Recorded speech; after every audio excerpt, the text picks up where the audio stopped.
சூர்யானாவுடைய சூர்யா 47 திரைப்படத்தோட அப்டேட்டை பற்றி இந்த வீடியோ பார்க்க போகிறோம். ஸோ இந்த ஒரு திரைப்படத்துடைய ப்ரோமோ ஷூட் அப்படிங்கிறது கேரளாவில் இருக்கக்கூடிய எர்ணாகுளம் தான் போய் கொண்டது நம்ம எல்லாருக்குமே தெரியும். ஸோ இந்த ஒரு ப்ரோமோ ஷூட் அப்படிங்கிறது இன்னைக்கு நிறைவு பெற்றிருக்கு. நம்ம சூர்யானா வந்துட்டு பார்த்தீங்கன்னா எர்ணாகுளத்துலேருந்து இப்போ சென்னைக்கு வந்து திரும்பியிருக்காரு. இதுக்கப்புறம் அவர் வந்து கிறிஸ்மஸ், நியூ இயர், பொங்கல் எல்லாமே செலிப்ரேட் பண்ணி முடிச்சுட்டு தான் சூர்யா 47 திரைப்படத்துக்கான ஷூட்டிங்க்கு வந்து போய் இணைவார். அந்நேரம் வந்து மெயின் ஷூட்டிங் தான் வந்து அந்த ஒரு டீம் வந்து ஆரம்பிக்கிறதா பிளான் வந்து தான் தெரிய வருது. ஸோ இப்போ இந்த ஒரு திரைப்படத்தோட ப்ரோமோ ஷூட் அப்படிங்கிறது நிறைவு பெற்றுச்சு.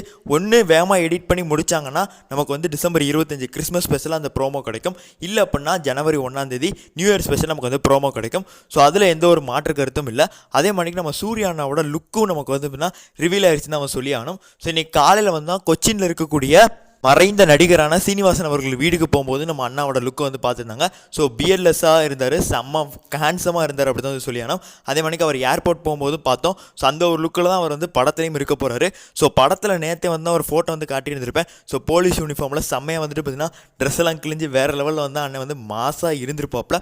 ஒரு செம்மையான ஒரு ஆக்ஷன் ஃபிலிம் ஜித்து மாதவன்ட்டு வந்து பார்க்க போகிறோம் அப்படின்னு நினைக்கும் போது ரொம்பவுமே எக்ஸைட்டாக இருக்குது. ஸோ ப்ரோமோவில் சூர்யானவை வேறு லெவலில் மாசாக வந்து செதுக்கி வச்சிருக்காரு. அந்த மணிக்கு வந்து தகவல்கள் வந்து நமக்கு வந்து கிடைக்கிது. ப்ரோமோ ஷூட்டுங்கிறனால தான் இவ்வளோ அலட்சியமாக இருந்திருக்காங்களாமா. ஸோ ஃபோட்டோஸ்லாம் வந்து ஃபேன்ஸ் வந்து எடுக்க விட்டுது. ஸோ மெயின் ஷூட்டிங் அப்போ வந்து தான் பயங்கரமாக வந்து செக்யூர்டாக தான் பண்ணுவாங்க அப்படிங்கிற மணிக்கான தகவல் நமக்கு வந்து கிடச்சிருக்குது. ஸோ வேறு லெவல் சிங்கமத்தை வந்து திருப்பி ஸ்க்ரீன்ஸில் பார்க்க போகிறோம் நினைக்கும் போது ரொம்பவே எக்ஸைட்டாக இருக்குது. ஸோ இன்றைக்கி ஈவினிங் கூட நம்ம சன் டிவியில் வந்து சிங்கம் படம் தான் வந்து போட்டுட்டு இருக்காங்க. ஸோ வேறு லெவலில் இருக்குது. ஸோ இதை பற்றி உங்களோட கருத்து என்ன அப்படிங்கிறத கமெண்ட்ஸில் பதிவு பண்ணிடுங்க. நன்றி, வணக்கம்.